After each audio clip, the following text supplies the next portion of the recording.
Let me tell you about someone I used to work with. Let's call him David.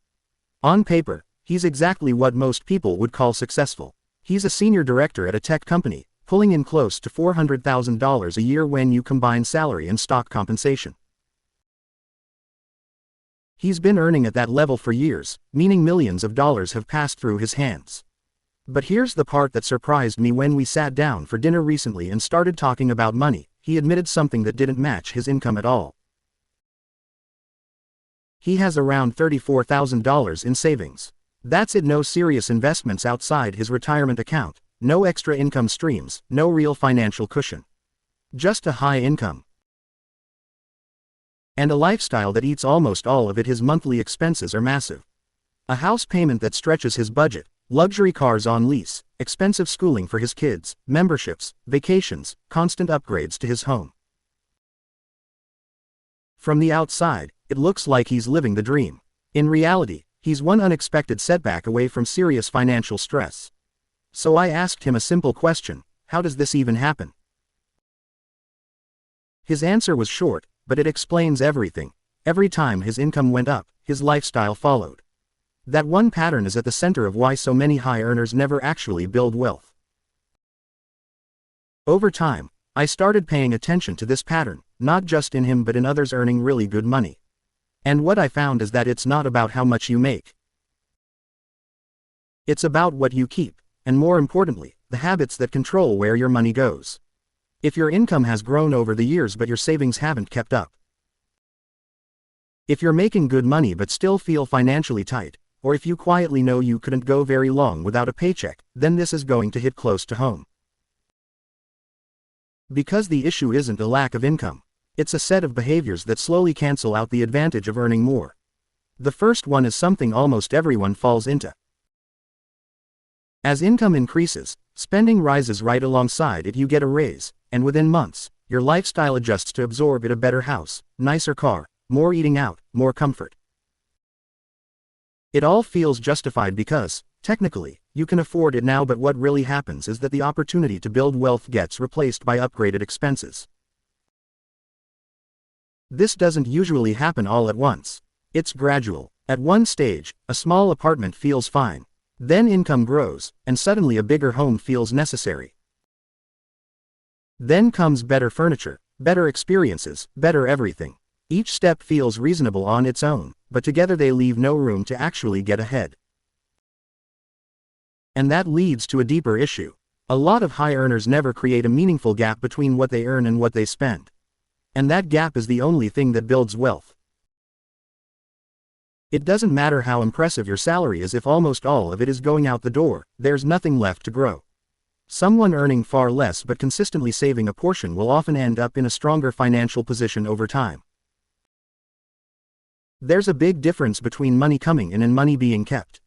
Income is just flow. Wealth is what stays. Another trap is how spending gets justified. Instead of calling something a luxury, it gets labeled as an investment. A more expensive wardrobe becomes a career move. A luxury car becomes part of a professional image. A high-end membership becomes networking. And sometimes there's a bit of truth in those ideas, but not enough to justify the cost. The real reason behind many of these decisions is emotional. But by giving them a logical label, it becomes easier to spend without questioning it. There's also something else that happens as people start earning more. They stop tracking their money. Budgeting starts to feel unnecessary, almost like something only people with less money need to do. So instead of knowing exactly where things are going, they rely on rough estimates and assumptions.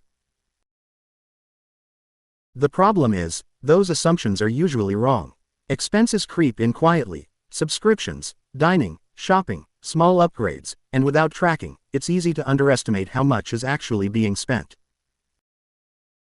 Over time, that gap between perception and reality grows, and money starts disappearing faster than expected. Then there's the emotional side of spending. High-income jobs often come with high pressure. Long hours, constant demands, mental exhaustion. And spending becomes a way to cope with that. After a stressful week, it feels natural to reward yourself. A nice dinner, a trip, something new. In the moment, it feels deserved. And it is, but when that becomes the default way of dealing with stress, it creates a cycle. Work hard, feel drained, spend to feel better, then work even harder to maintain that lifestyle. On top of that, there's the pressure of keeping up with others in the same position.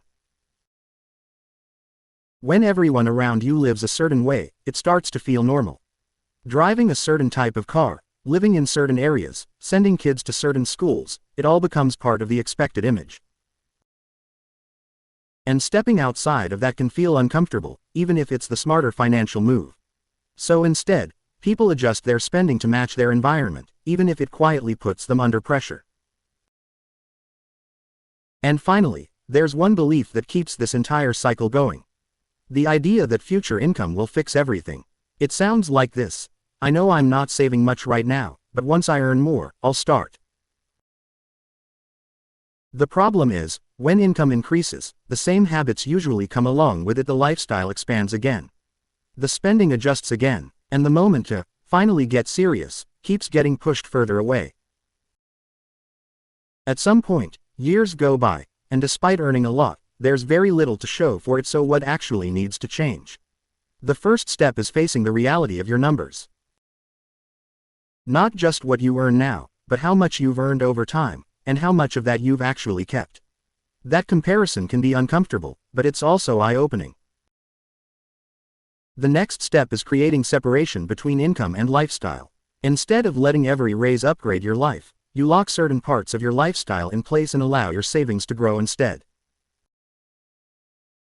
Because in the end, wealth isn't built by how much passes through your hands. It's built by how much you hold onto and grow over time. And until that shift happens, even a very high income can still leave you feeling stuck.